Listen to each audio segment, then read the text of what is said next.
حدیث نبوی صلی اللہ علیہ وآلہ وسلم، رسول اللہ صلی اللہ علیہ وآلہ وسلم نے فرمایا، جو اللہ کے راستے میں دو چیزیں خرچ کرے گا اسے فرشتے جنت کے دروازوں سے بلائیں گے کہ اے اللہ کے بندے، یہ دروازہ اچھا ہے۔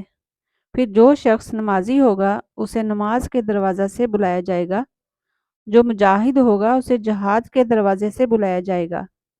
جو روزہ دار ہوگا اسے باب الریان سے بلایا جائے گا، اور جو زکوٰۃ ادا کرنے والا ہوگا اسے زکوٰۃ کے دروازہ سے بلایا جائے گا۔ اس پر ابو بکر رضی اللہ تعالی عنہ نے پوچھا، میرے ماں باپ آپ صلی اللہ علیہ وآلہ وسلم پر فدا ہوں، یا رسول اللہ صلی اللہ علیہ وآلہ وسلم، جو لوگ ان دروازوں میں سے کسی ایک دروازہ سے بلائے جائیں گے